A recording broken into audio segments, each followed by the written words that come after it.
Good afternoon, everyone, and welcome back to another edition of Dark Ambient Quickies. If you enjoy Dark Ambient, you're in the right place. Remember to hit that subscribe button down below. The first episode of Dark Ambient Quickies goes all the way back to episode 2 of the Inner Sanctum. So it's been quite a while, and it's about time I brought it back. The point of doing Dark Ambient Quickies, or just quick reviews if you will, is to just get to the point, just talk about the music, show the artwork, and move on to the next one. For these sessions, it's usually albums that, I feel like they're good albums, but they're not, mandatory purchases. Whereas the individual albums highlighted in the Inner Sanctum episodes are more what I feel are, much more important albums, or albums that have been sent to me as promo material. So yeah, these are all albums I've kind of gotten just, in the past year. At least 2 of these albums I've only gotten in the past 4 or 5 months, so I've had, time to absorb them. The other one I got about a year ago, so it's they've got a chance to cycle through my system. I've listened to them on my stereo, on my computer, on headphones in my car, so under various moods. So they've gotten under my skin, and I know quite a bit about them at this point. So up first is a band that I don't think a lot of people might know, but they are one of the most important bands from the 90s. The band in question is Archon Satani. Archon Satani was the Swedish project of Thomas Peterson and Mikael Stravostrand. Memento Mori is their debut album, which was originally released in 1991. The album was originally released on cassette tape by the Cold Made Industry sub-label SoundSource. SoundSource was a cassette-only label which later on became known as a birthplace for many well-known dark ambient and industrial projects. Artists like Raison D'etre,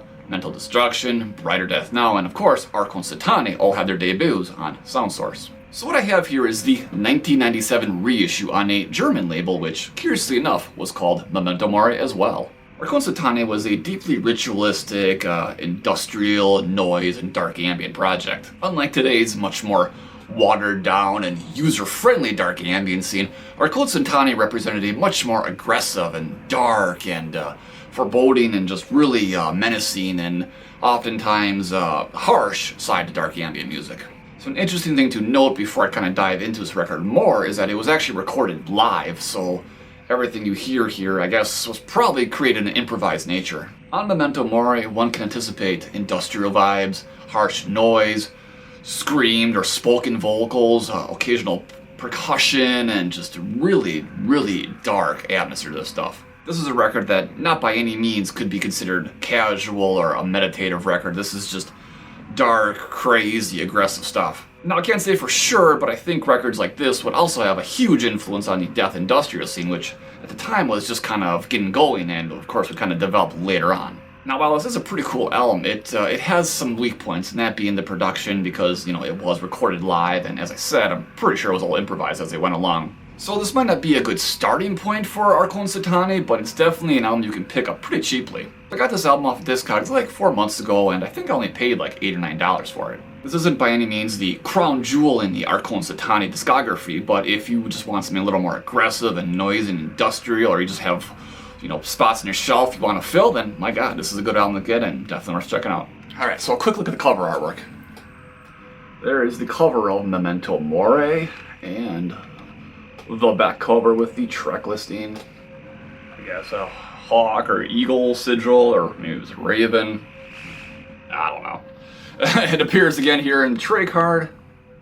And then here on the other side of the booklet we have a rather obscured picture of Thomas and Mikael. A picture of the two. Alright, and that, my friends, is Archon Satani's Memento Mori. Moving on, we come to Dawn and Dusk Entwined and their album Remergence. Dawn and Dusk Entwined is a long-running project of David Saber from France. On Remergence, you get a nice mixture of dark ambient, neo-folk, martial pop, and even, I guess, a little bit of something that could probably be considered dungeon synth. Now, I first heard this album back in 2003, and I had every intention of checking it out back then, but it just sort of slipped through the cracks, and then, it got lost in time. I think it was right around this time last year, I was just digging around on Discogs for, cheap-priced albums, and I came across it again, and I was like, whoa, I gotta get it, because it was only like $8 or $9. So I was like, absolutely, hell yeah, so I was very happy. So it was great to hear the album again, because back in the day I had downloaded it through illegal file sharing means, and well, that's not good and you should never do that, but of course so many of us did do it back in the day and still feel guilty about all those albums I stole. So I redeemed myself and purchased the album 17 years later. Now I really like the song Spirit of Julian. It's a very catchy song, and it is a perfect example of this military pop sound. Military pop, yeah, what the hell is that, right?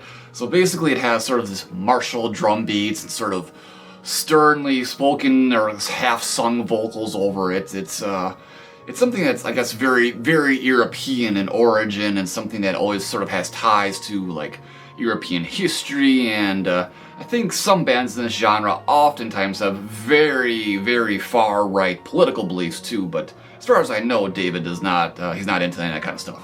But it's a really catchy song, and it's one of those songs that I find just gets really caught in your head after you hear it. It has this really nice military beats and this trumpet in the background, and I know just saying that through words, it probably sounds really weird, but it works and it sounds really cool, and it has this very, I guess, almost old-timey kind of feel to it, and I just really like it. And The Wind of Bliss is another really good song. It's probably this song that would, get classified as like dungeon synth nowadays, but doesn't have any of those typical dungeon themes to it, but it definitely has that, the medieval, melancholy and dark keyboard sound to it, so it's cool. I like it. The rest of the songs are all really good. I mean, it's a weird album because it kind of jumps through the different genres, but in a way it's all sort of interconnected and it works. So, it's cool and I like it. It's just, the lyrics oftentimes revolve around European history and paganism, and of course some songs are instrumental too, but it's cool stuff and I like it, and I'm just glad to finally have this album in my collection after all these years, and it's definitely an album I think I'm going to throw on pretty, at least a couple times a year, because I like it. It's good stuff, and simple as that. Other Dawn and Dusk Entwined albums are purely dark ambient and drone, but they all sort of, it doesn't really typically sound like anything that, sound like cold media industry or anything. It kind of had a unique sound. It was good stuff, and I'm just kind of, I haven't heard the stuff in years because again I just had it downloaded, but this is definitely stuff I gotta get my hands on because it seems to all be pretty cheap on Discogs, and I remember all of it being really solid when I had those illegal files downloaded, so definitely gotta explore this project more. Alright, so on the front cover we have a landscape shot with the Dawn and Dusk Entwined and Reemergence, pretty simple stuff. On the back cover, we have a sigil, track listing, all that good stuff. CD, again, super simple stuff. Little contact information on there. And then on the reverse panel, we have more recording information and thank yous and all that typical stuff you would anticipate to find in a Digipack CD.